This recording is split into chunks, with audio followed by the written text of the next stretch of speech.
محترم حاضرین، بزرگ اور دوستو،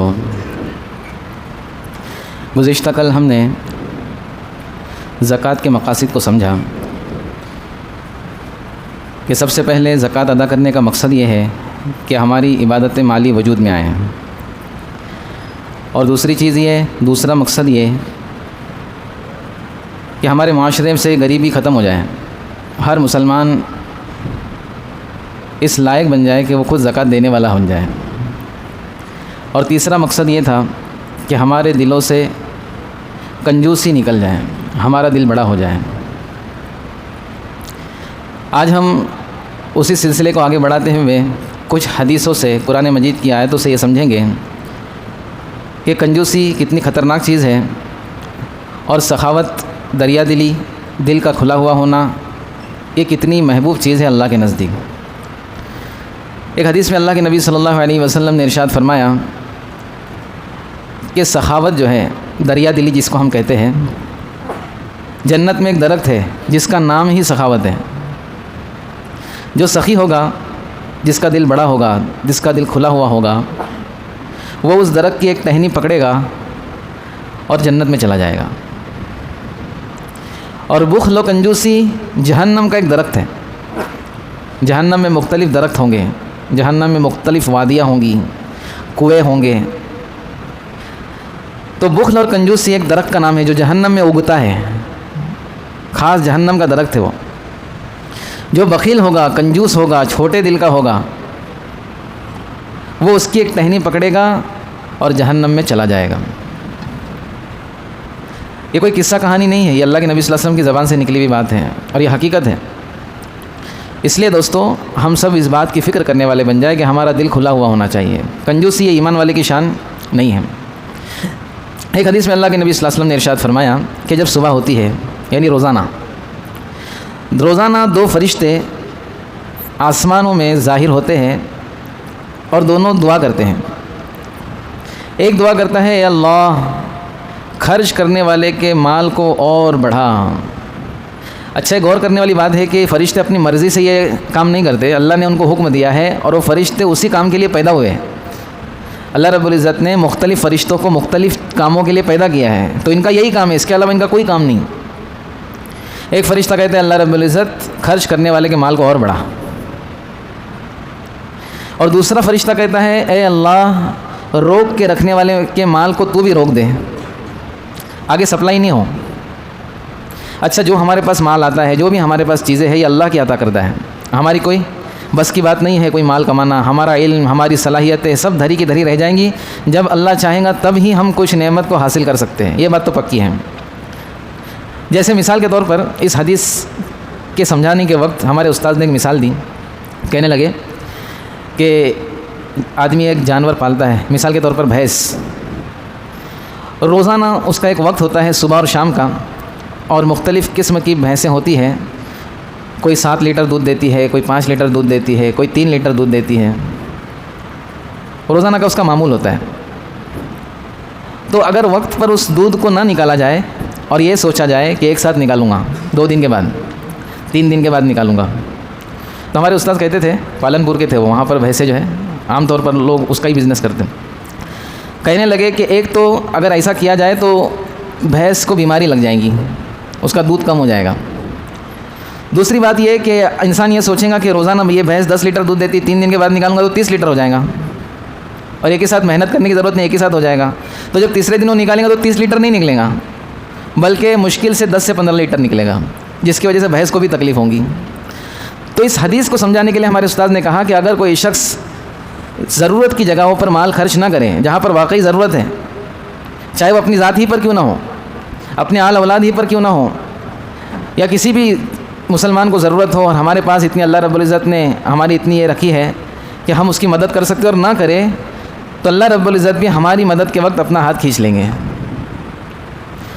تو دوستو، انسان جب کسی کی مدد کرتا ہے اور جب کسی کو اپنے مال سے یا کسی بھی اعتبار سے کوئی نفع پہنچاتا ہے، تو اس میں اس کی ذات کا نفع پوشیدہ ہوتا ہے، اس کی اندر اس کی ذات کا کیا ہوتا ہے؟ نفع پوشیدہ ہوتا ہے۔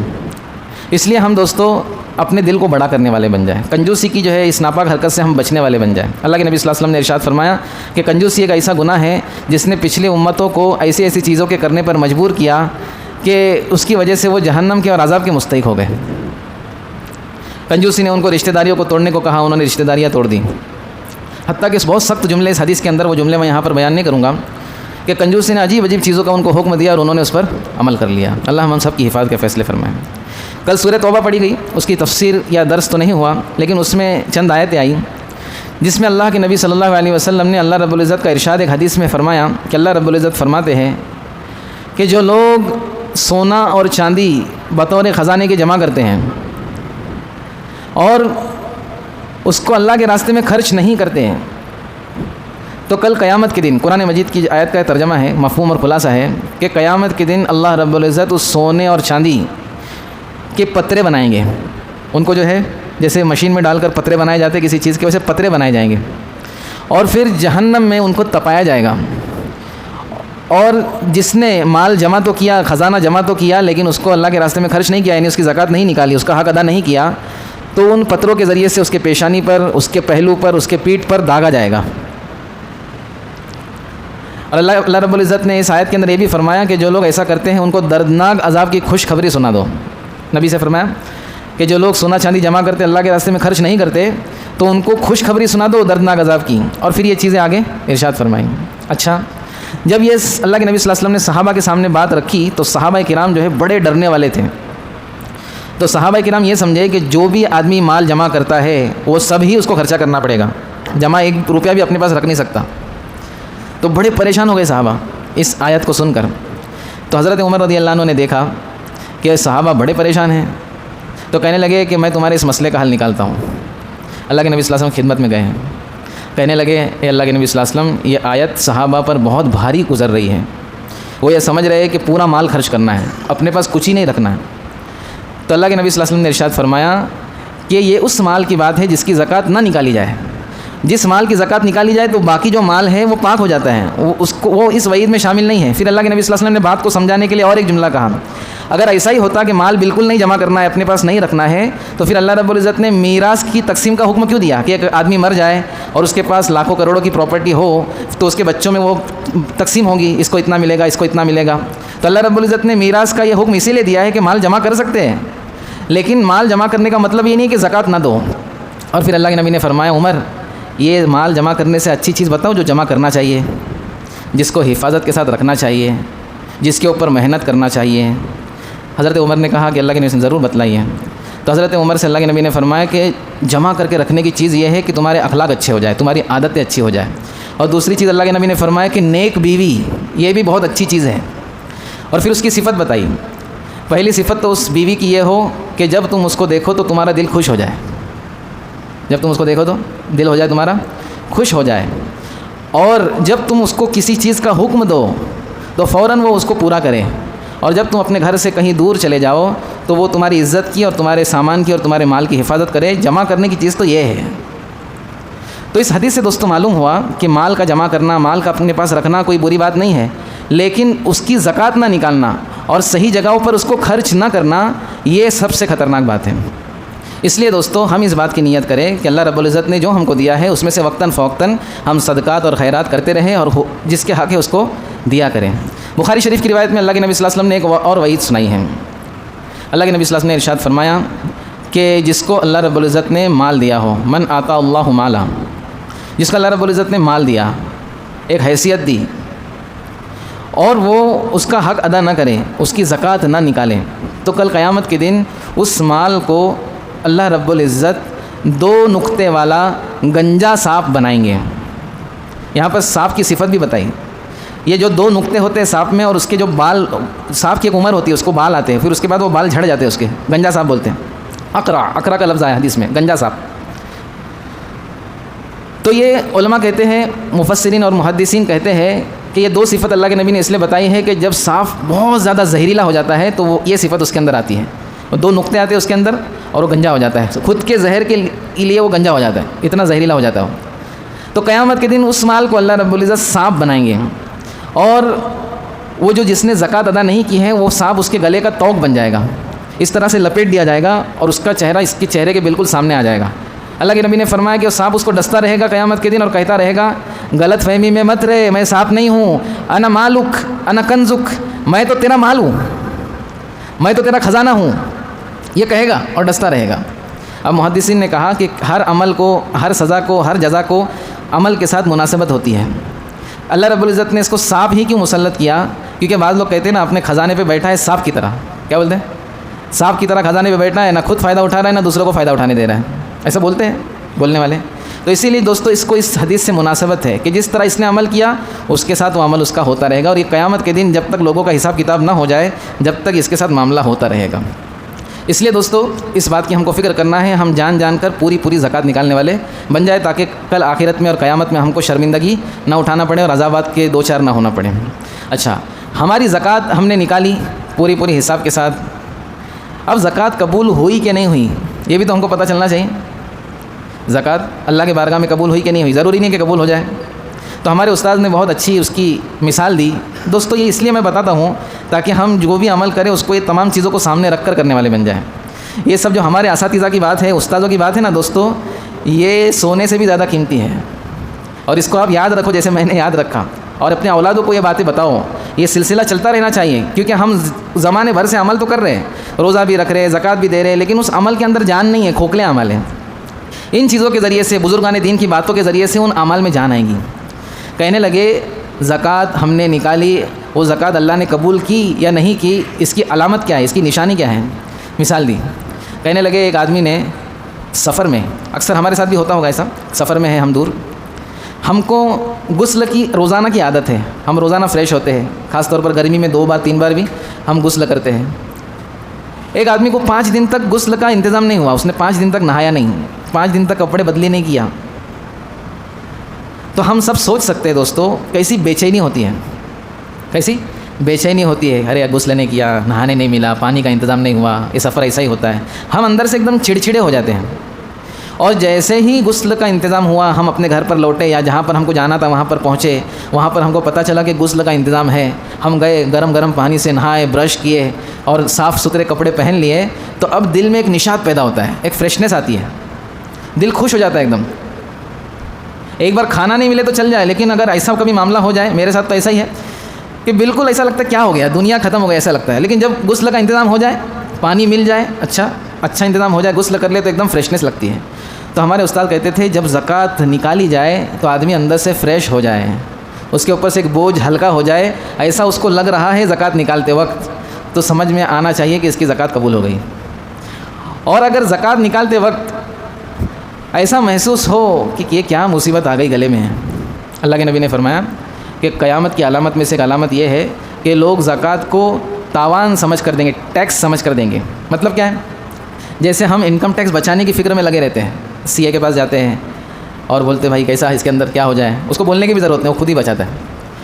تو جیسے ٹیکس بچانے کے چکر میں ہم رہتے ہیں، اگر ایسی زکوٰۃ بچانے کے لیے ہم چکر میں پڑ جائیں تو دوستو پھر مسئلہ ہے۔ زکوٰۃ تو ادا ہو جائیں گی، لیکن جو اس پر نتیجے ملنے والے ہیں، جو اللہ کے انعامات ملنے والے ہیں، اس سے ہم محروم رہ جائیں گے۔ اس لیے بہت سارے لوگ جن کو زکوٰۃ نکالنے کے لیے ٹینشن آتا ہے، زکوٰۃ تو دوستو بی پی کم کرنے کے لیے ان کا بی پی بڑھ جاتا ہے، بولے کچھ تو ہو رہا ہے میرے کو، ایسے 500 کے نوٹ جا رہے تو کچھ تو ایسا لگ رہا ہے، ایسا مسئلہ ہے دوستو۔ تو زکوٰۃ کا مقصد پورا نہیں ہوا۔ اچھا، دوسری بات یہ ہے نا کہ جس کے پاس جتنا مال ہوتا ہے نا، اکثر سب کی بات نہیں کر رہا ہوں، ماشاءاللہ بہت لوگ بڑی زکوٰۃیں نکالتے ہیں، الحمدللہ آج جو ہے بہت سارے لوگوں کو معلوم ہو رہا ہے، علم حاصل ہو رہا ہے، تو بہت سارے لوگ اپنے محلے میں بھی ماشاءاللہ زکوٰۃ نکالتے ہیں۔ لیکن میں نے اکثر یہ دیکھا کہ جس کے پاس جتنا مال ہوتا ہے وہ اتنا زکوٰۃ سے ڈرتا ہے۔ اس کی وجہ بھی آپ کو بتاتا ہوں۔ مثال کے طور پر میرے پاس 1 لاکھ روپے ہیں، تو اس کے اوپر زکوٰۃ آئی 2,500 روپے۔ کتنے آئی؟ 2,500 روپے۔ 2,500 روپے نارمل چیز ہے، ہم سال بھر کا موبائل کا ریچارج کرتے تو 3,000 3,500 کا ہو جاتا ہے، تو آسانی سے 2,500 روپے وہ دے دیتا ہے۔ مولانا اپنا تو حساب ہی ایسا ہے، رکھنے کا نہیں، فوراً دے دینے کا۔ 1 لاکھ پہ 2,500۔ ایک آدمی کے پاس 1 کروڑ روپے ہے، کتنے ہیں؟ اور اس کے اوپر زکوٰۃ آ رہی ہے 2.5 لاکھ روپے۔ کتنی آ رہی ہے؟ 2.5 لاکھ۔ اب وہ سوچتا ہے 2.5 لاکھ روپے، کیونکہ 2.5 لاکھ روپے بڑی اماؤنٹ ہے، لیکن وہ یہ نہیں سوچ رہا کہ میرے کو بھی تو اللہ تعالیٰ نے بڑی اماؤنٹ دیا ہے، 1 کروڑ روپے۔ تو میں نے اکثر دیکھا جس کے پاس جتنا ہوتا ہے وہ اتنا زکوٰۃ سے بچتا ہے، اور اس کے سوالات بھی الگ رہتے ہیں۔ ایک آدمی جس کا دل صاف ہے، کھلا ہوا ہے، سخاوت ہے، وہ کہتا ہے مولانا میرے پاس یہ ہے، اس پہ بھی زکوٰۃ آئیں گی نا؟ ایسے اس کے جملے ہوتے ہیں. اور جو بچنا چاہتا ہے نا مولانا وہ اس پہ نہیں آئیں گی نا, اس پہ نہیں آئیں گی نا, یہ بھی ہے لیکن اس پہ نہیں ہوتی نا زکوٰۃ. تو اکثر میں نے مالداروں کو دیکھا ہوں, ان کے سوالات ایسے ہوتے ہیں کیونکہ ان کو ایسا لگتا ہے کہ بہت بڑی اماؤنٹ نکل رہی ہے, لیکن وہ یہ بھول جاتے ہیں کہ میرے کو بھی تو اللہ رب العزت نے اپنی بڑی نعمت سے نوازا ہے. اسی لیے بہت سارے لوگ ایسے ملتے ہیں, مولانا اپنا تو حساب ہے, اپن حساب کتاب کرتے نہیں, جو آیا اس کو دیتے رہتے. ارے آپ زکوٰۃ میں حساب کرو, حساب کر کے دو, کیونکہ کل ہم نے حدیث سنی حضرت عائشہ رضی اللہ عنہا کی کہ زکوٰۃ کا مال جس مال کے ساتھ مل جاتا ہے اس کو برباد کر دیتا ہے. اگر ہم نے حساب کتاب نہیں کیا اور ہمارے پاس کچھ چیز زکوٰۃ کی رہ گئی تو جو باقی پورا مال ہے اس کو بھی خطرہ لاحق ہو جاتا ہے, وہ بھی جو ہے خطرے میں آ جاتا ہے. اللہ کے نبی صلی اللہ علیہ وسلم کے پاس ایک مرتبہ ایک شخص آیا, کہنے لگا کہ فلاں شخص کی جہازیں ڈوب گئی, بڑا تاجر تھا وہ اور بہت نقصان ہو گیا. اللہ کے نبی نے فرمایا نہ زمین پر نہ سمندروں میں کبھی کوئی نقصان ہو ہی نہیں سکتا, جس شخص نے اس مال کا حق ادا کیا ہو اس کا نقصان نہیں ہو سکتا. نقصان ہوا ہے مطلب گڑبڑ ہے. تو آج دوستوں ہم بڑے بڑے نقصانات کو جھیل لیتے ہیں, لیکن یہ بات ہم کو سمجھ میں نہیں آتی کہ نقصان ہوا کیوں. تو اس کی ایک بہت بڑی وجہ یہ ہوتی ہے کہ ہم نے اللہ کے اور اس کے بندوں کے حقوق کو مارا. اچھا زکوٰۃ جو ہے دوستو یہ ایک عمل تو ہے ہمارے اوپر, لیکن زکوٰۃ غریبوں کا حق, یعنی جیسے شیئر بازار کے اندر کمپنیوں کے اندر جو شیئر خریدتا ہے وہ بھی ایک حساب سے کمپنی کا مالک بن جاتا ہے, کچھ نہ کچھ حصہ اس کا بھی کمپنی میں لگتا ہے. اسی طرح ہمارے پاس جو مال ہے جس کی زکوٰۃ جو ہے نکلتی ہے وہ زکوٰۃ کا غریبوں پر حق ہے. وہ غریب ہمارے اس میں حصے دار ہو گیا ہے, وہ غریب ہمارے اس میں, اب وہ کوئی بھی ہو سکتا ہے مستحق. اسی لیے دوستو آج کے اس بیان سے, آج کی اس بات سے میرے بتانے کا مقصد یہ ہے کہ ہم جو ہے خوش دلی کے ساتھ زکوٰۃ دینے والے بنیں. زکوٰۃ دینے کے بعد ہم کو اندر سے اچھا محسوس ہونے لگے. زکوٰۃ دینے کے بعد ہم کو ایسا لگنے لگے کہ ہماری زندگی کا جو مقصد ہے وہ پورا ہو گیا. ہم جو مال خرچ کر رہے ہیں وہ مال خرچ کرنے کا مقصد پورا ہو گیا, اور ہمارا دیتے وقت جو ہے دل بالکل جو ہے کھلا ہوا رہنا چاہیے انشاءاللہ. تو اس کی فکر کریں. مسائل کے اعتبار سے خالی ایک ہی چیز ہم کو آج سمجھنا ہے کہ نصاب اور صاحب نصاب کس کو کہتے ہیں. نصاب کہتے ہیں زکوٰۃ کا, زکوٰۃ کا نصاب کہتے ہیں اس مقررہ مقدار کو جس کے ہونے پر کسی شخص پر زکوٰۃ فرض ہوتی ہے. جیسے 7.5 تولہ سونا یہ سونے کا نصاب ہے, 52.5 تولہ چاندی یہ چاندی کا نصاب ہے, 52.5 تولہ چاندی کی قیمت یہ کیش کا اور مال تجارت کا نصاب ہے. اور صاحب نصاب وہ ہے جو اس نصاب کے اندر فٹ بیٹھتا ہے, جس کے پاس اتنا مال ہو کہ اس کے اوپر زکوٰۃ واجب ہوتی ہے اور صاحب نصاب ہو جائے گا. بس اتنا سمجھ لے, کل انشاءاللہ اس کی اور تشریح ہوگی. اللہ رب العزت ہم سب کو کہنے سننے پر عمل کی توفیق دے. سبحان اللہ و بحمدہ, سبحان اللہ.